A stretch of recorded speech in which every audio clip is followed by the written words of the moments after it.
The coronavirus has hamstrung our nation's courts since March of 2020. 2021 offers the hope that we may soon be able to return to our normal lives, but it also presents new challenges. No matter how quickly the vaccines are distributed, it appears the courts will have to keep restrictions in place for at least several more months. I'm Pete Kiefer, and welcome to A Question of Ethics, a video conversation on the ethical issues confronting courts today. My co-host and I will be chatting with a panel of court administrators from around the country on ethics, COVID, employee testing, and vaccinations. How will courts deal with the continuing restrictions? What is our ethical duty to our employees and to the public while the pandemic still rages? How do we manage our employees who have been vaccinated? How do we manage if some choose not to be vaccinated? And what advice does our panel have for court administrators from around the country? So let's join our panel and our co-host. My co-host today is Alice Roberts with the State Court System in Anchorage, Alaska. On our panel this month is Sam Hamrick, Court Executive Officer with the Superior Court in Riverside, California. Terry March, Court Administrator with the Justice Court in North Las Vegas, Nevada. Courtney Whiteside, Director of the Municipal Court in St. Louis, Missouri. And Debbie Spradley, Trial Court Administrator with the Clackamas County Circuit Court in Oregon City, Oregon. Thank you all for joining today's video conversation. So let's turn to Alice Roberts, who has questions about employee testing. The first question I want to ask is free COVID-19 testing available in your communities? And if so, is it relatively easy to get tested? Sam Hamrick, what about in Riverside, California? The answer to both is yes and yes. And bear in mind, our court covers a county the size of New Jersey, but throughout the county, there have been efforts not only on the county level, but actually on the municipal level to provide testing opportunities that are relatively quick. You typically have to have an appointment, but you can get one fairly readily. In terms of cost, they're generally no cost unless you want something out of the ordinary, like a super quick result. And but overall, the testing is in a good place in Riverside. Okay, thank you. Debbie, how about in Clackamas County Circuit Court in your community? Sure. So we're very similar. There's widespread testing that's available, and it is free. I think one of the things that I have noticed is sometimes it takes a while to get in for the testing. So, if I have an employee that has needed to get a test for one reason or another, sometimes it increases the quarantine period as we wait to see what the results are for the testing. So that's been one of the things that we've had to deal with. But, it is available. It is at no cost. And so I think people are able to access it when they need it. Okay, great. Thank you. Courtney, what about in St. Louis, Missouri? Yes, testing is widely available across St. Louis County. The rapid tests are a little bit more difficult to come across, but they are available. There's a mix of some that are at no cost, some that require a cost. St. Louis County itself, though, the government has made available to St. Louis County employees and their families free rapid testing here as of late. Oh, wow. That's great. Thank you. So the Center for Disease Control, the CDC, recently published a model suggesting that 59% of transmissions are from people with no COVID symptoms. Does your court require employees to be periodically tested for COVID? Should courts require employees to be periodically tested? And if so, why or why not? Sam? Yes, this is, as far as the basic question for Riverside, the answer is no, we do not require employees to be tested, but when they are exposed and we learn about an exposure, we certainly encourage it and provide information as to where and when they can go about getting tested. California, the state of California recently passed some new safety requirements in this area, and so when you have an outbreak, if you have an outbreak, you have some significant noticing requirements. So we get the word out far and wide, not only to our staff, but to people that the social justice partners who might have been in the courthouse at the time, to let them know that it would be advisable to be tested. Great, thank you. Courtney? Yeah, it's been definitely interesting, but no, we do not require testing of our employees, and I don't see us doing that at any point in time. Much like what Sam said, if there is someone that's displaying symptoms or we know that someone's been exposed, we'll certainly provide them with all of the information that they need to go obtain testing. But in the event that they do test positive, we do require a negative test and for them to be symptom-free before they can return to work. We've been very fortunate in St. Louis County that our public works department has been overwhelmingly helpful. And if a positive case has come up in any of our campuses, that everything is cleaned and it's relatively done overnight. So we really haven't been able to, they've been able to keep up really well. We don't have missed a beat. Okay, thank you. And you kind of indicated that you don't anticipate requiring employees to be tested. Do you want to tell us why that is? I think it's a question of, can we really require them to be tested? I think it's been kind of a hot button topic on many different levels. COVID certainly has rubbed people different ways, and there's lots of different opinions out there. So, you know, I think you tread into some uncharted waters when you start requiring people to be tested or not be tested. And then, you know, there's a question of, do you require them to offer up what their results were? And then there's the contact tracing. So I think it goes into a lot of other areas that maybe we don't want to get involved in. So we just entrust our employees to make the right decision for themselves and for our team. Great, thank you. Terry March, how about North Las Vegas Justice Court? What's your policy and your thoughts? We currently do not require testing. And quite honestly, I don't think it's practical at this time, because we're finding that results are taking anywhere from 3 to 7 days. So it just wouldn't be that helpful. So until there's widespread availability of a rapid test that's also reliable, I just don't see where it's a practical requirement. Thank you. And on that note, I want to share, I'm glad you pointed out the issue of reliability. Here in Alaska, one of my coworkers, we have a policy for announcement to let people know when someone has COVID. And you know, one day we get an announcement that an employee in a certain area has tested positive. Well, that employee actually went and got tested very quickly after that again and came back negative. And so that's a good point to make. Thank you. In December of 2020, the Federal Equal Employment Opportunity Commission issued a memo that allowed employers to require employees to be vaccinated against the flu in order to come to work.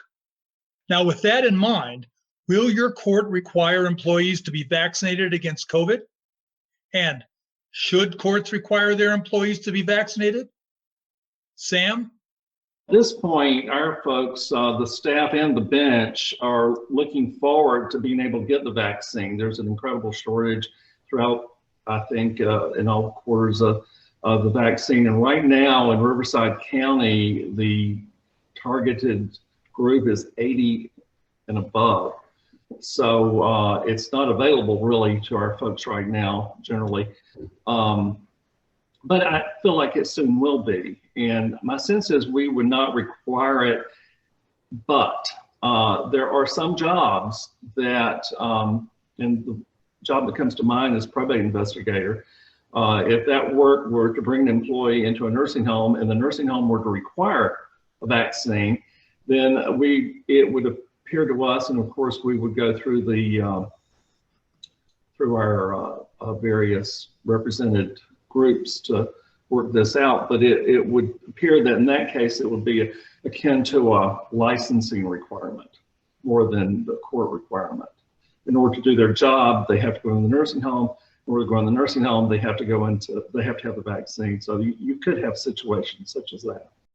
Courtney, will your court require employees to be vaccinated? And should courts require employees to be vaccinated? No to both. I think that there are several things to consider when you look at requiring the vaccination. Are there spiritual or religious beliefs that would prohibit someone from getting the vaccine? Or do they have a medical reason they can't get the vaccine? Or do they just flat out not want the vaccine? So at this time, unless it became a condition of employment through St. Louis County, no, I would not institute that policy in my courts. Terry, how about in North Las Vegas? It's currently not a requirement, and we were actually very fortunate to get an early place in line. I personally got the second Moderna dose on Tuesday, and I can tell you that today is my first day out of bed. It was truly a miserable experience, as I heard it could be. But you know what? That experience was temporary, and death is permanent.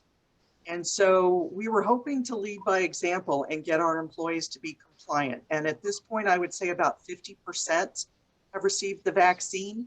And that's consistent with what's happening across the county. A recent report in our newspaper showed that police and fire, who were also pretty early in the line, about 50% of those employees have taken the vaccine. So I'm really discouraged by this. I had truly hoped more people would go along with it. Should we mandate it? I hope that isn't necessary. I think there's a natural reluctance among leadership to mandate something that many believe is really personal and invasive. So I'm hoping that by emphasizing the benefit to the common good and how we can finally return to life as normal by getting this vaccine, and also by showing that many of us got it in beyond a miserable day in bed, there really were no adverse effects from it, and the positives outweigh any possible negatives. So I hope we don't have to mandate it. But personally, I would support that if it got to that. But again, it's not really my decision to make. Debbie, how about in Clackamas County? No, we are not requiring it right now. And you know, while I think there's some ongoing discussions around that, I don't foresee that we will require it of our staff. You know, for myself, I would prefer a policy that encourages vaccination. You know, I think it's really important. It's how we're going to get back to, you know, more of a normal life. It solves a lot of issues in the workplace, and you know, there's liability considerations if someone doesn't get the vaccine and somebody else does. You know, we have people coming into our courts all the time, and you know, how do we get back to a more normal situation? So you know, I don't see that we're going to mandate it, and that wouldn't be my preference, just for some of the same reasons that some of the other panelists stated. You know, I think there's exceptions to for many people that choose not to. So, do you have any guidance for clerks of court and court administrators around the country on testing and vaccination? Sam? One thing that we have done locally, and it would be on the Centers for Disease Control website, is we do our own contact tracing here. And as that becomes more a process, we just felt like we needed a little more knowledge of how to do contact tracing. And the Centers for Disease Control has a contact tracing certification program. And it's at no cost, it's online. And all of our contact tracers have taken that program and found it to be very beneficial in terms of getting this word out to people who might need to be tested. And so that would be something I would recommend my colleagues consider. That's a great recommendation. Thank you. Courtney? I think the biggest thing would be to keep the lines of communication open with your local public health departments. Be vigilant to what's going on around you, but maybe not be you know, over egregious on policies, but definitely be prepared. Try to stay in front of the curve. But I think that open line of communication is probably an invaluable tool. I know it's been our health department, I can't say enough about, so that would definitely be my suggestion. Thank you. I think that's been the same for the Alaska court system as well. Terry? I would say to continue to employees to get tested when they believe they've been exposed. I would say continue to encourage them to get vaccinated as the places in line open up. I try and share as much information as I get. I get daily reports from our health department. I monitor the CDC website, and I just try and put as much information out there as I can so that our employees are well informed and can make an intelligent decision. And I think as they learn more about the vaccine, I know everyone feels that it was rushed, but quite honestly, the technology behind it has been studied for the past 15 years. So it really wasn't. And, so I think some of the reluctance is being overcome as they see people around them getting it and not having adverse effects. So just constant communication, I think, is the key. Okay, thank you. Debbie? So here in our state, we have a state court administrator's office, and all of the trial court administrators around the state have been meeting regularly to, since it started, initially it was like 2 times or 3 times a week we were meeting over the telephone to talk about COVID and how we were going to deal with this. We were getting information from our public health departments as well as from the state court administrator's office. We've had a lot of just lots and lots of communication and support back and forth among our colleagues, and that has really been invaluable to as we implement the changes that we've had to make over the last months. We've had to be very agile, very quick. Decisions come down from the governor's office and various places about what we should or shouldn't be doing, and to have that support from colleagues has just been invaluable, and just we're all going through the same experience and having a sounding board. And then I think really communication with your staff is so important, and agree with Terry. The more we can do to communicate the benefits of the vaccine and just kind of let them know what's going on, and they know what we're doing here to keep them safe in the building. And as well as we implemented a page on our website specifically for members of the public that are coming into our building, and trying to reassure them what we're doing to keep them safe when they come into the building, and prepared a video specifically for prospective jurors. And I think as much communication as we can get out there, it's just really important. So. All right, thank you. Before we conclude our discussion, Alice and I would like to offer some final thoughts. Alice, what impressed you? Well, Peter, given the stage that we are currently at with the 2 lead COVID vaccines, I wasn't surprised to hear our panelists say that there are currently no plans to require employees get vaccinated in order to report for work. I was, however, a little surprised to hear some of the panelists say that they have or will encourage employees to get vaccinated. Admittedly, this stems from my own viewpoint about COVID vaccines at this time. I think I mentioned to you and the other panelists while we were off record that one of my greatest struggles throughout this pandemic is knowing which experts to listen to and trust. I've heard so many highly regarded experts express opposing viewpoints about COVID risks, treatment, vaccines, and vaccine risks. And for that reason, I would be very reluctant to encourage employees to get vaccinated. Likewise, I would also be reluctant to discourage employees from getting vaccinated. The most I think I would feel comfortable doing is just to encourage employees make the most informed decision that they can for themselves.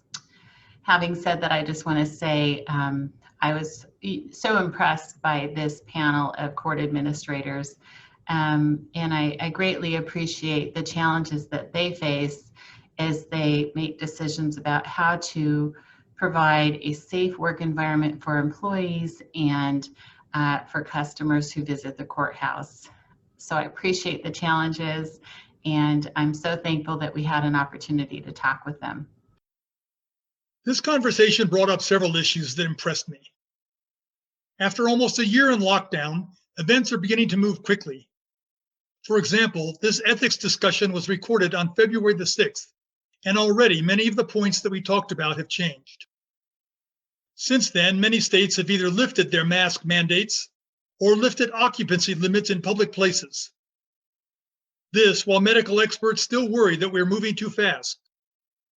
There are concerns over a new surge due to corona variants. The Food and Drug Administration granted vaccines emergency use authorization.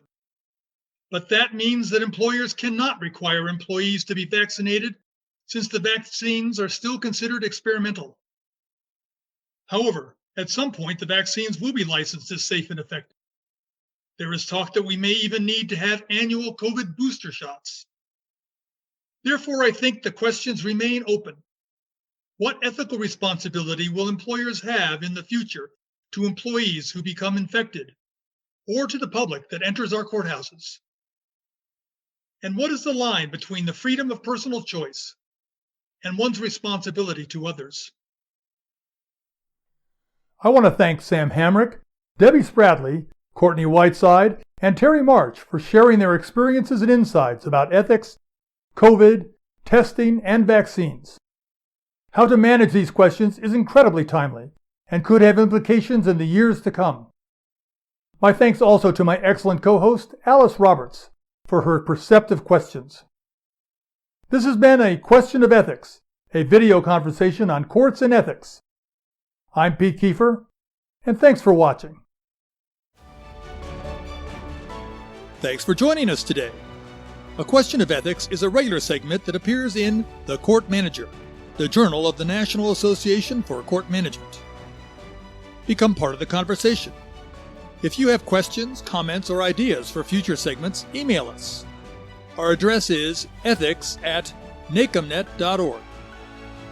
I'm Pete Kiefer, and on behalf of our guests and the National Association for Court Management, thanks for watching. The views, information, and opinions expressed during this episode are solely those of the host and the individual presenters. They do not necessarily represent the position of the National Association for Court Management.